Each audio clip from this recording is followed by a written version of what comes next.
Hello friends, નમસ્તે. અધિક માસ ચાલુ થઈ ગયો છે તો ઘણા બધા ફાસ્ટિંગ કરતા હોય, તો આજે હું એમના માટે ફરાળી ચેવડાની રેસીપી લાવી છું. તો ચાલો શરૂ કરીએ. બટેટાની ચિપ્સ બનાવવા માટે 1 કિલો યલો બટેટા લીધા છે. એટલે ચિપ્સના જે બટેટા આવે છે ને એ લીધા છે.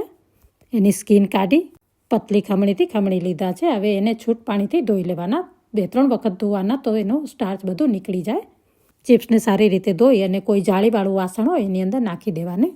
પાણી બધું ડ્રેન થઈ જાય પછી કોટનના કપડામાં નાખી અને ડ્રાય કરી લેવાની. એટલે પાણી બધું આવી રીતે ડ્રાય કરી દેવાનું.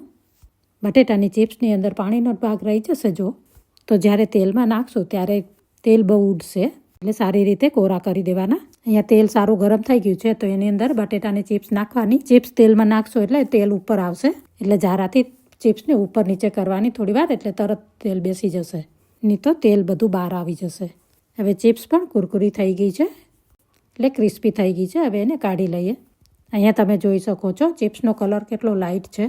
હવે બટેટાની સાથે મિક્સ કરવા માટે નટ્સને તળી લઈએ. અહીંયા અડધો કપ મેં પીનટ લીધા છે, એને તળી લેશું. પીનટ તળાઈ ગયા છે તો હવે એને ચિપ્સની સાથે નાખી દઈએ. સાથે અડધો કપ કાજુ લીધા છે, એને પણ તળી લેવાના. કાજુ લાઇટ બ્રાઉન થાય ત્યાં સુધી જ તળવાના. વધારે ડાર્ક કરશો તો એનો ટેસ્ટ સારો નહીં આવે. સાથે બદામને પણ તળી લઈએ.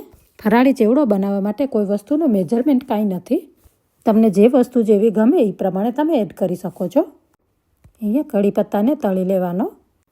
એની સાથે તમે લીલું મરચું નાખવું હોય તો તળીને નાખી શકો છો. હું તો આજે સિમ્પલ જ બનાવવાની છું. ઉપવાસમાં આમ તો સિમ્પલ જેટલું ખાઓ એટલું બધાથી સારું છે.